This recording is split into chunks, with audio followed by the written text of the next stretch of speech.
నా పేరు ఎస్కే హుస్సేన్, తెలంగాణ రాష్ట్ర ఫోటో అండ్ వీడియోగ్రాఫర్ సంక్షేమ సంఘం రాష్ట్ర అధ్యక్షుడిని. ఈరోజు 186వ ప్రపంచ ఫోటోగ్రఫీ దినోత్సవాన్ని పురస్కరించుకొని నల్గొండ పట్టణంలో నల్గొండ పట్టణ అసోసియేషన్ ఆధ్వర్యంలో ప్రపంచ ఫోటోగ్రఫీ దినోత్సవ వేడుకలు నిర్వహించడం జరిగింది. ఇట్టి వేడుకలకు నేను ముఖ్య అతిథిగా ఈరోజు పాల్గొనడం జరిగింది. మన సమాజంలో నేడు అన్ని రంగాలలో కూడా టెక్నాలజీ సర్వేయంగా అభివృద్ధి చెందుతుంది. అందున మరీ ఫోటోగ్రఫీ రంగంలో ఆర్టిఫిషియల్ ఇంటెలిజెన్స్ అనేది పెను మార్పులను గురిచేస్తుంది.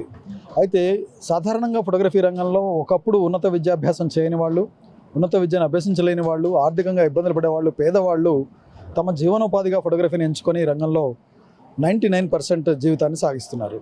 సో ఇలాంటి వారికి టెక్నాలజీ అవగాహన లేకపోవడం వల్ల వృత్తిరీత్యా వస్తున్నటువంటి పోటీ వాతావరణం, అంటే ప్రభుత్వాలు, కేంద్ర రాష్ట్ర ప్రభుత్వాలు ఉపాధి కల్పించలేక అటువైపు యూనివర్సిటీల్లో, ప్రత్యేకంగా కాలేజీలలో, అలాగే ప్రైవేట్ కాలేజీలలో ఫోటోగ్రఫీ కోర్సులు ఇబ్బడిముబ్బడిగా స్టార్ట్ కావడం వల్ల వేలాదిగా కొత్త తరం ఫోటోగ్రాఫర్లు వస్తున్నారు. ఇక్కడ వస్తే ఎవరిని ఆపలేం, కానీ ట్రెడిషనల్ ఫోటోగ్రాఫర్స్ యొక్క వృత్తి మీద తీవ్రమైన ప్రభావం పడుతుంది. ఇటువంటి సందర్భంలో వీరి వృత్తి నైపుణ్యాలు పెరగడం కోసం ఉన్నత విద్యను అభ్యసించలేదు కాబట్టి కేంద్ర రాష్ట్ర ప్రభుత్వాలు ఫోటోగ్రఫీ అనేది, కెమెరాలు అనేవి లగ్జరీ ఐటమ్ అని నేను కాదన్నాను. కానీ అది ఎవరికి లగ్జరీ ఐటమ్ అంటే ఒక రాజకీయ నాయకుడికి, ఒక డాక్టర్కి, ఒక ఇంజనీర్కి, ఒక లాయర్కి, ఆర్థికంగా బాగా బలపడిన వాళ్ళకి అది లగ్జరీ ఐటమ్.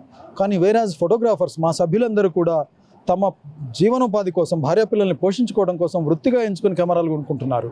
కానీ ఈ కెమెరాలపైన లగ్జరీ వస్తువు అని 18% GST పేరుతోటి కేంద్ర రాష్ట్ర ప్రభుత్వాలు 9% GSTని వసూలు చేస్తున్నాయి. ప్రస్తుతం ఫోటోగ్రాఫర్లు ఒక కెమెరా కిట్, మినిమం కిట్ కొనుక్కోవాలంటే 5 నుంచి 6 లక్షల రూపాయలు అవుతుంది. అంటే 6 లక్షల రూపాయలు, 18% GST అంటే 1,08,000 రూపాయలు. ఈ లెక్కలన్నీ ఎందుకు చెప్తున్నానంటే ఇప్పుడు ఫోటోగ్రఫీ రంగం ప్రభుత్వ సహకారం అందించాల్సిన పరిస్థితిలో ఉంది. ఎందుకంటే ఫోటోగ్రాఫర్స్ని టెక్నాలజీ పరంగా నైపుణ్యాలను అభివృద్ధి చేయాల్సిన అవసరం ఉంది. అలా అభివృద్ధి చేయాలంటే సంఘం లక్షల రూపాయలు ఖర్చు పెట్టలేదు. ప్రభుత్వాలు మా పైన ఒక్క కెమెరా కిట్ కొంటే 1,00,000 రూపాయలు పైన GST వసూలు చేస్తున్నప్పుడు తిరిగి ఇండస్ట్రీ పైన రూపాయి కూడా ఖర్చు పెట్టలేదు. కాబట్టి ఇప్పుడు ఖర్చు పెట్టాల్సిన అవసరం ఉంది.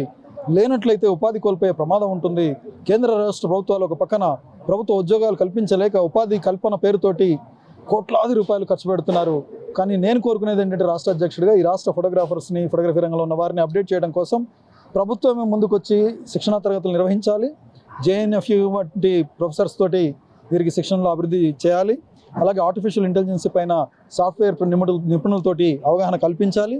అలాగే కెమెరాస్ కొనుక్కోవడానికి సబ్సిడీతో కూడినటువంటి రుణాలు ఇవ్వాలి.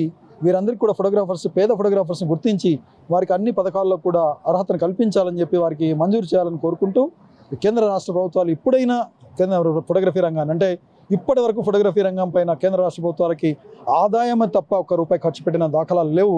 ఇప్పుడైనా ఖర్చు పెట్టాల్సిందిగా ఈ రాష్ట్ర అధ్యక్షుడిగా డిమాండ్ చేస్తున్నాను. Thank you. తెలుగులో న్యూస్ కి ఫాస్టెస్ట్ యాప్ ఇప్పుడు totally new అవతార్లో.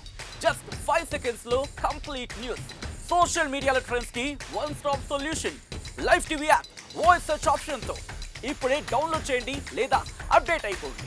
App link description లో ఉంది.